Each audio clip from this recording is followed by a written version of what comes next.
Dyshime mbi vërtetësinë e audiopërgjimit, gazetari pranon se nuk ishte prezent kur Veliu realizoi regjistrimin, reagon Rama, bllok skandalos i Bashës.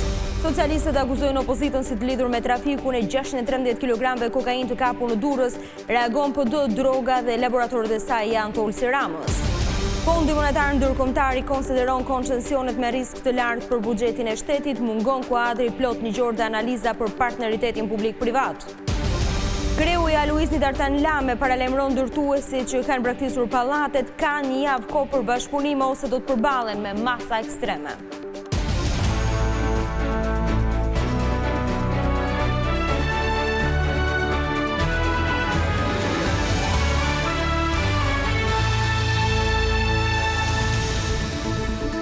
Mbrëma zonja dhe zotrin, do t'jemi së bashku në edicionin qendror të lajmeve këtu në ekranin e Vizion Plus. Ekspertiza e laboratorit të huaj pritet të vullos vërtetësinë e audiopërgjimit. Hetuesve që kanë marrë në duar çështjen u kanë lindur dyshime pas deklarimeve të gazetarit. Jetmir Oldashi konfirmoi se nuk ishte qenë prezent gjatë kohës që dëshmitari X, Albert Veliu, bisedonte me personin që pretendohet të jetë Agron Xhafaj. Ndërkohë, prokurorët kanë sekuestruar në Vlorë kamerat e sigurisë së lokalit ku dyshohet jetë bërë përgjimi. Oficer të prokurorisë së krimeve të rënda zbarkuan në Vlorë. Mësohet se ata ishin në lokalin ku dyshohet se u realizua audiopërgjimi. Burime nga prokuroria thonë se ata kanë marrë dëshmitë e disa personave që kanë qenë në lokal në momentin kur dëshmitari X, Albert Veliu, ka biseduar me një person për të cilin ka pretenduar se ishte vëllai i ministrit të Brendshëm. Mësohet se hetuesit kanë kërkuar dhe sekuestrimin e kamerave të sigurisë. Ndërkohë, prokuroria e krimeve të rënda është në pritje të ekspertizës nga laboratori huaj për të zbardhur të vërtetën e audiopërgjimit, të cilin opozita e konsideron si provën që vërteton se vëllai i ministrit të Brendshëm drejton trafikun e drogës. Por kanë dyshime pas deklarimeve të gazetarit Jetmir Oldashi. Ky i fundit edhe gjatë dëshmisë të krimet e rënda, por dhe në intervistat e dhëna në media, u shpreh se i takonte Partisë Demokratike të vërtetonte autenticitetin e audiopërgjimit, pasi vetë nuk ishte qenë prezent kur dëshmitari X, Albert Veliu, kishte regjistruar bisedën me personin që pretendohej të jetë Agron Xhafaj. Madje edhe për intervistën me Albert Veliun që u publikua nga opozita, Jetmir Oldashi deklaroi se ishte njoftuar nga Partia Demokratike me urgjencë për ta realizuar atë. Gazetari ka dorëzuar në prokurori dhe një USB me audiopërgjimin e plot. Burimet e organit të akuzës konfirmojnë se dëshmia e 3 zyrtarëve të Partisë Demokratike një ditë më parë nuk ka sill asnjë provë të re që mund të ndihmojë hetimet. Deputetët Ervin Seliani dhe Enkeleta Libeaj, si dhe eksperti ligjor Gazmend Bardhi, i kanë qëndruar të njëjtit version ashtu si në deklarimet e tyre publike të bëra nga Selia Blu. Kryeministri Edi Rama e ka cilësuar një bllok skandalos Vizion e radhës ku dëshmitari i njohur me emrin Babale dhe gazetari Jetmir Oldashi treguan se vëllai i ministrit të Brendshëm Agron Xhafaj është i përfshirë në trafikun e drogës. Se këtu në vendin tim edhe kungulli ka kuptim. E nis me ironi kryeministri Rama postimin e tij në Facebook. Sinqerisht pyes veten këtë herë nëse Lulzimi dhe shqiptarët e tij janë të dëshpëruar e të pacipsi nga herë, apo u është djegur edhe sigurisa e mendjes që vajtën deri në pikën ku luajton publikisht një bllok kaq skandalos si ky i këtij ditëziut Babale me këtë gazetarin Jetmir, e mbyll Rama postimin e tij. Majoranca e quan aventurë audiopërgjimin e pretenduar të opozitës me vllain e ministrit të Brendshëm Agron Xhafaj. Kreu i grupit parlamentar të PS-s Tauland Balla e lidh këtë çështje me kapjen e 613 kg kokainë të kapur në Durrës. Sipas tij, kjo dosje implikon edhe zyrtar të lartë të Partisë Demokratike. Kryetari i grupit parlamentar socialist Tauland Balla paralajmëron fakte tronditse lidhur me trafikun ndërkombëtar të kokainës. Për numrin 2 të PS-s, grupet kriminale që sollën në Shqipëri 613 kg kokainë të kapura pak kohë më parë në Durrës, kanë lidhje me zyrtar të lartë të Partisë Demokratike. Ne e dim fare mirë që Lulzim Bashën në këtë aventurë të rrezikshme është futur nga Sali Berisha për një arsye tërësisht tjetër që ka të bëjë me drogën, por që ka të bëjë me 613 kg të heroinës të fshehur nën banane. Dhe prisni e duroni, ditën të vijim do të jenë shumë të rëndësishme për lidhjet e personave të akuzuar për 613 kg heroin me persona të rangjeve më të larta të Partisë Demokratike. Zyrtari i lartë socialist këmbgul se të gjitha akuzat e opozitës kundër ministrit të Brendshëm janë manipulime, që ngjan një aventurë donkishoteske. Dhe i kërkon që organi akuzës të zbardhë të vërtetën. Dhe për t'i shkuar të vërtetës deri në fund, thirrja ime sikurse ditën e parë të publikimit të këtij videopërgjimi është ndaj prokurorisë së vendit që në mënyrë sa më të shpejtë, në një kohë sa më të shkurtër, nga çdo laborator i çdo vendi partner të Shqipërisë në luftën tonë kundër krimit të bëj ekspertizën dhe të nxjerrë përfundimin kushdo qoftë përfundimi. Gjithë kjo situatë e tensionuar politike nxitur nga opozita, sipas Auland Ballës, nuk bën gjë tjetër veç se dëmton integrimin evropian të vendit në prag të vendimit për çeljen e negociatave për antarësim. Por Partia Demokratike reagoi menjëherë ndaj akuzave të Ballës, duke thënë se droga e kapur në Durrës dhe laboratorët e kokainës janë të Olsi Ramës, vëllait të kryeministrit. Deputeti Genster Azimiri shtoi se Rama po bën gjithçka për të shpëtuar veten dhe ministrin Xhafaj nga skandalet që i dalin çdo ditë. Siç e dinë të gjithë shqiptarët, Partia Demokratike nuk mbron kriminalet. Kokaina e Xibrakës dhe kokaina e Maminasit, trafiku dhe laboratorët e kokainës në Shqipëri janë të Genci Xhixhës, Ermal Hoxhës, Olsi Ramës dhe shokëve të tij. Edi Rama, nëse secilin prej tyre i ken Partinë Demokratike, je i lutur të vish tani, sot dhe t'i arrestosh. Por e vërteta është se ti veti ke përcjell për në Kubë, Kolumbi dhe kudo tjetër. Me policët e tu narkotrafikantë të shpallur në kërkim, me 2 ministrat e tu të brendshëm të lidhur me drogon dhe sigurisht me vllajën tënd. Partia Demokratike nuk është rilindja. Ndryshe nga Edi Rama dhe rilindja, për ne droga është kanceri që po vret Shqipërinë. Edhe sot Partia Demokratike zbatoi skenarin e saj të bllokimit të komisioneve parlamentare, opozita ngriti sërish çështjen Xhafaj që tregon sipas tyre kapjen e qeverisë nga krimi. Puna e komisioneve parlamentare dhe sot u shoqërua me problematik për shkak të aksionit politik të opozitës.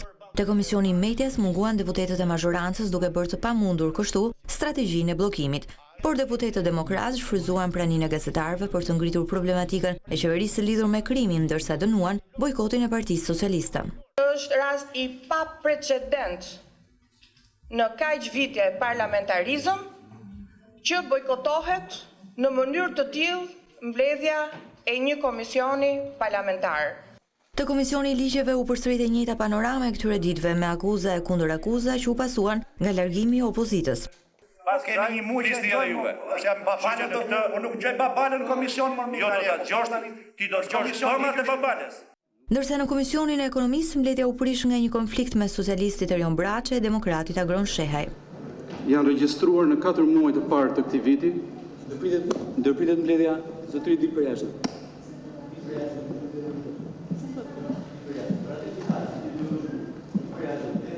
Shkak për tensionimin e situatës u bë reagimi Agron Shehajt kundër Braçes, i cili nisi të lexonte gazetën ndërsa fjalën e kishte marrë demokrati Aldo Bumçi. Braçe kërkoi që Shehaj të dalë jashtë e ky ishte momenti që opozita bojkotoi mbledhjen e komisionit. Prokuroria e Tiranës është vënë në lëvizje lidhur me dyshimet për lobim në favor të Partisë Demokratike përmes burimeve të dyshimta. Për këtë arsye, organi akuzës ka nisur në Skoci një letër porosi ku kërkon informacion mbi transaksionet e kompanisë Biniata. Letra është dërguar në Skoci për shkak të aktivitetit të kompanisë aty.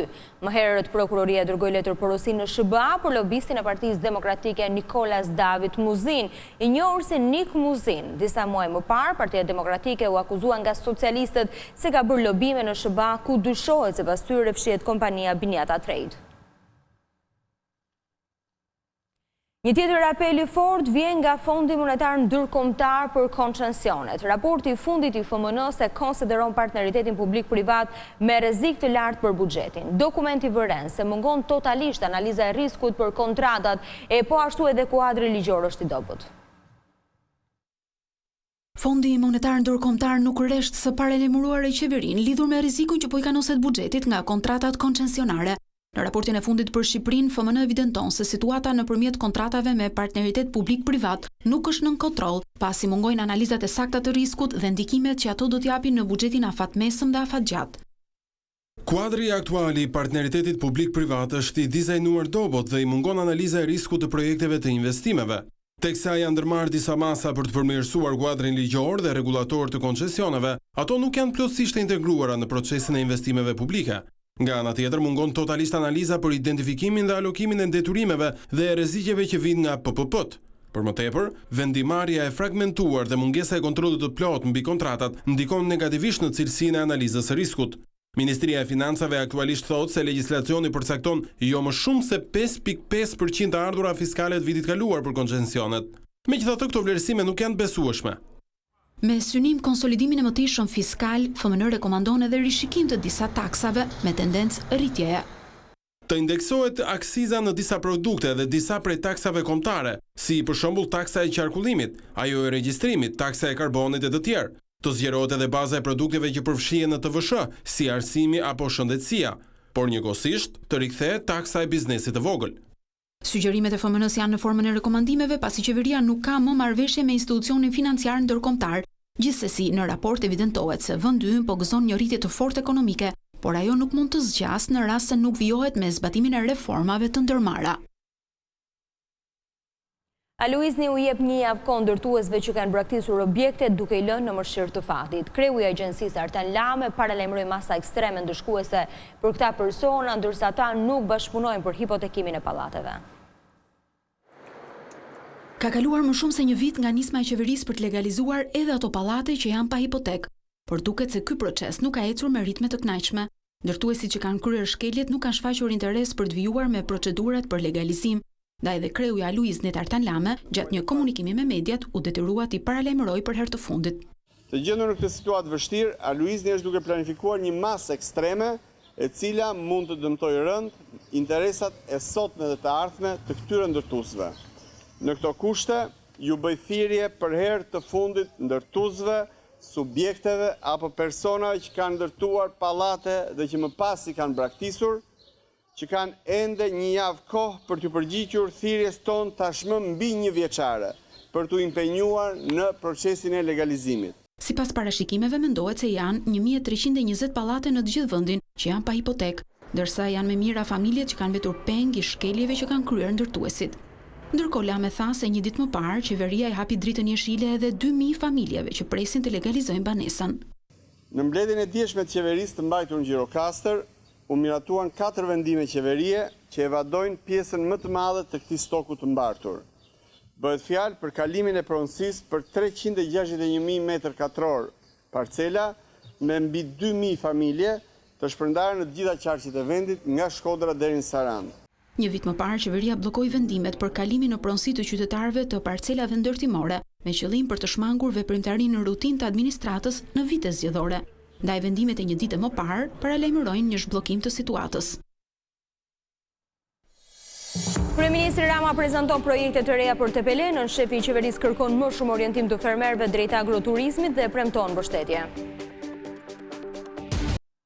Kryeministri Rama e vijoi turin e llogaridhënies në qytetin e Tepelenës, ku foli për investimet dhe projektet për të ardhmen. Shefi i qeverisë u kërkoi veçanërisht fermerëve që të fokusohen tek agroturizmi, pasi do të kenë edhe mbështetje financiare nga shteti.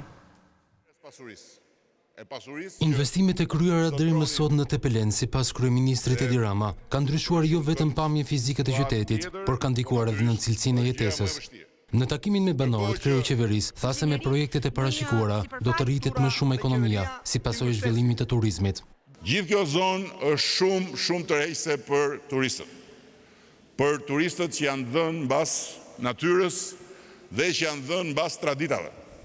Dhe ju siguroj që suedezet, ato 3-4 sa ishin që hutuan tërmetin kur u shfaqen përpara Alipashës, do të bëhen mira në të ardhmen nëse ne do të fokusohemi në këtë drejtim. Dhe turizmi është punësim, turizmi është ekonomi, turizmi është ardhmëri. Dhe miniera jonë në gjithë këto territore është bukuria. E për ta bërë më tërheqëse zonën, Rama përsëriti apelin për zhvillimin e agroturizmit, nga ku përfitimet do të jenë më të mëdha. Gjatë një dreke me fermerët në Ballaban, kreu i qeverisë bëri një krahasim si me vitit 90.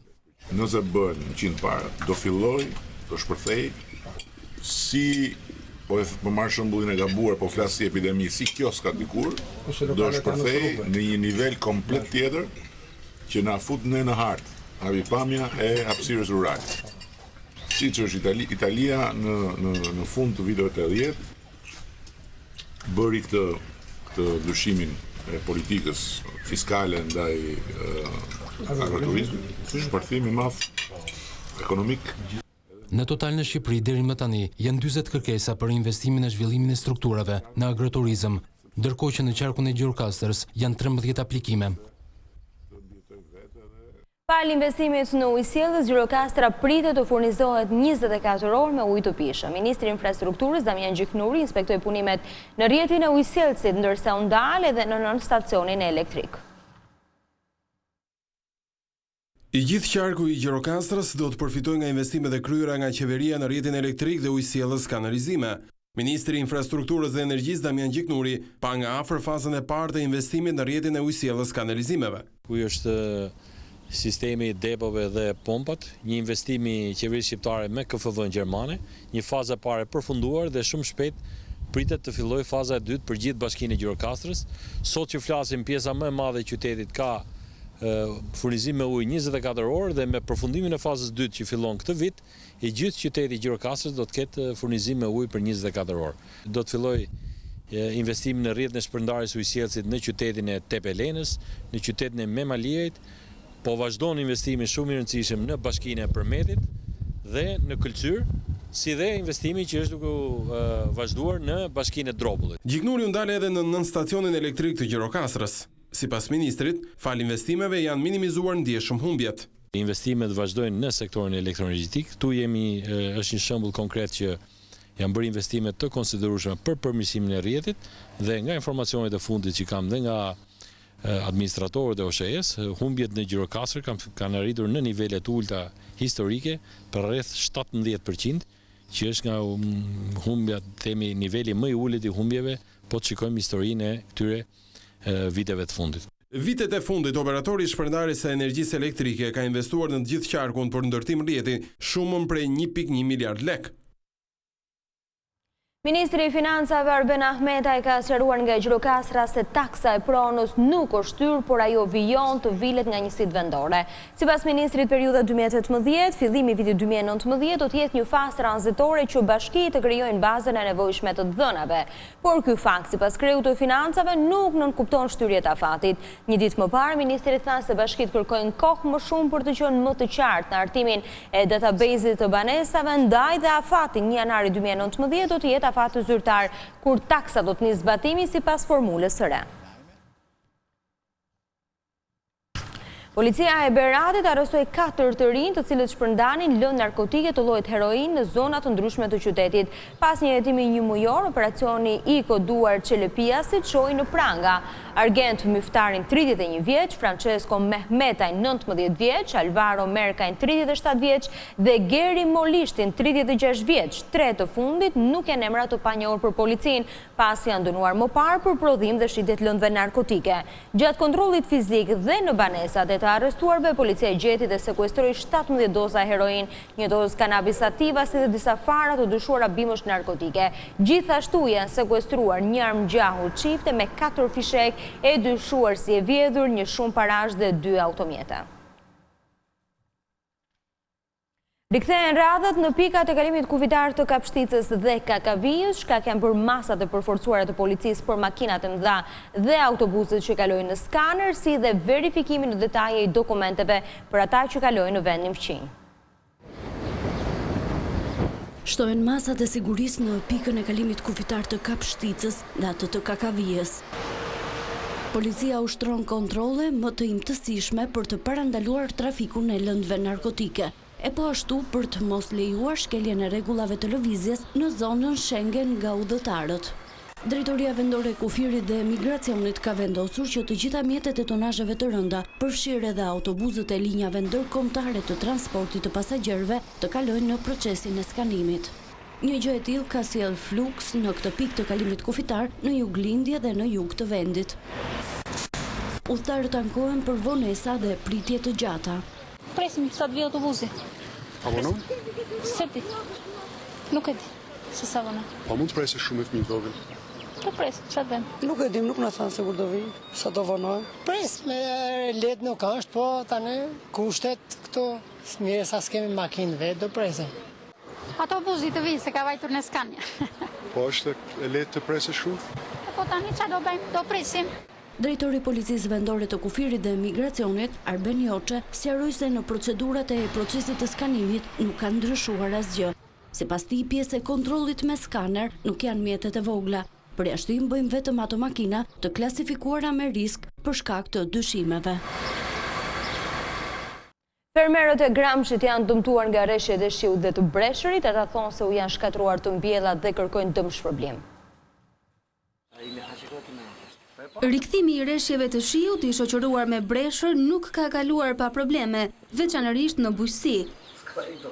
Zonat më të prekura nga dëmet janë fshatrat e qendrës administrative Kukur në Gramsh.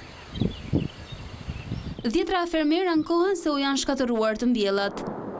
Sipas fermerëve, humbja në prodhim është e madhe. Ata kërkojnë kompensim të dëmeve. Shkatroi gjithë territorin e Kukurit, me dhe shkatroi tokat të mbjellat, ndaq misër, ndaq rrush, ndaq pemurinat tëra i shkatroi. Ne u lutemi qeverisë të ngrenë një komisionin edhe të rikthehet të shikojnë një ndërhyj me gjysmë misër mua ma shkatroi. Breshi ishte shumë i madh dhe nëse majnë mend asnjëri këtë breshër. Ai s'ishte bresh, ishte copa akull që binte. Dhe i shkatrovi çdo gjë. Ndërkohë, si pasojë e shirave u dëmtuan edhe disa rrugë rurale në Gramsh për shkak të shembjeve. Prestigjozja Lonely Planet ka sugjeruar Tiranën si një ndër 10 destinacionet europiane që duhet të vizitohen patjetër këtë vit. Në artikull Tirana përmendet jo vetëm si një qytet, por edhe si një metropol i fuqishëm që ka pasur transformime tejet pozitive. Artikulli veçon malin e Dajtit, i cili nuk duhet të mungojë një ditë tipike të turistëve të cilët mund të shfrytëzojnë një udhëtim për të shijuar pamjen panoramike dhe më pas ushqimin tradicional. Gjithashtu, artikulli përmend edhe mbrëmjet në zonën e ish-bllokut ku turistët mund të shijojnë atmosferën fantastike që ndërthur element të trendeve më të fundit. Gjatë një vizite në Shishtavec të Kukësit, ambasadoria e BE-s Romana Vlautin u bëri apel banorëve të mos e braktisin zonën. Ajo vlerësoi resurset natyrore, ndërsa u shpreh kundër investimeve që mund t'i dëmtojnë ato. Ambasadorja e Bashkimit Evropian në Tiranë, Romana Vlautin, ka inauguruar rrugën që lidh zonën e Shishtavecit në Kukës me Kosovën. E mrekulluar nga kjo zonë, si shtat diplomatja, ajo u bëri apel banorëve të mos e braktisin vendin. E pyetur në lidhje me ndërtimin e një hidrocentrale në këtë zonë, ajo dhe kryetari i Bashkisë së Kukësit u shprehën kundër çdo investimi që dëmton natyrën. Bashkimi Evropian ka investuar më shumë se gjysmë milion euro për ndërtimin e kësaj rruge rreth 3 kilometër të gjatë. E kemi bërë për të përmirësuar cilësinë e jetës, por edhe për të pasur shërbime tregtare me fqinjët. Malet i keni absolutisht të pabesueshëm. Natyra këtu është e ngjashme me Zvicrën. Jeni në një pozitë që mund ta shfrytëzoni. Ky vend duhet të ruajtur, pasi është një habitat unik natyror. Është shumë herë më e rëndësishëm se çdo gjë që mund të ndërtohet këtu. Nga veriu i vendit, ambasadoria e Bashkimit Evropian bëri apel për më shumë investime në infrastrukturën e kësaj zone, ndërsa theksoi se ndërtimi i aeroportit do të jetë zhvillim për këtë rajon. Të gjithë shqiptarët arkitekt, kjo është fraza që i shkon më shumë asaj që ka ndodhur me ndërtesat pas rrëzimit të diktaturës. Studentët e arkitekturës kanë hapur një ekspozitë që ka në qendër pikërisht ndryshimet dhe shtesat e pallateve përpara viteve 90. Mes debatit të kullave apo jo në Tiranën ku shumica e ndërtesave i përkasin periudhës së realizmit socialist, studentët e vitit të fundit në Universitetin e Inxhinierisë dhe Ndërtimit sjellin në vëmendje kryeqytetin pa arkitekturë që u ndërtua në vitet e para të tranzicionit. Tema kryesore e ekspozitës është shtesa, një nevojë e shqiptarëve për të shtuar hapësirat në shtëpi, pa mendimin apo firmën e një arkitekti, duke dëmtuar kështu siluetën e një kryeqyteti që vështirë të zhbëj gabimet e së shkuarës.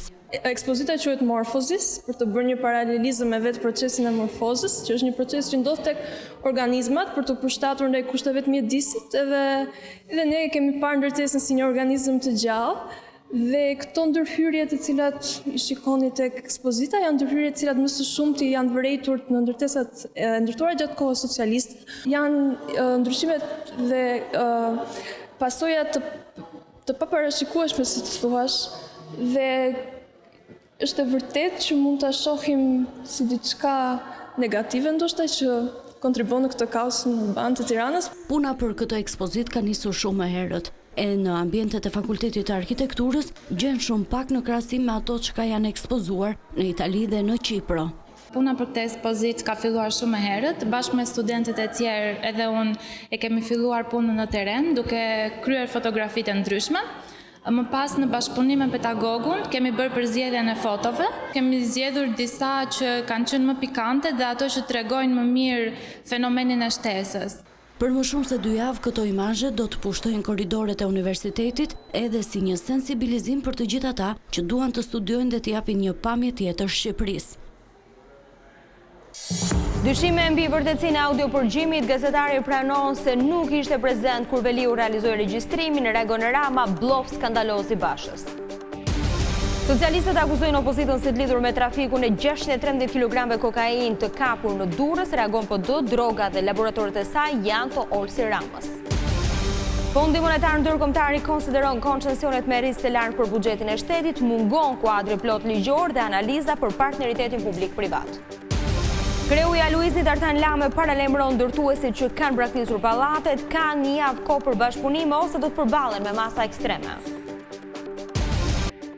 Zonja dhe zotrin, kjo ishte gjithçka e përgatitur për edicionin qendror të lajmeve. Për më shumë informacione dhe në çdo.com, klikoni në adresën tonë të internetit, si dhe në faqen tonë në Facebook. Bashkë ndajmë këtu, miropafshim.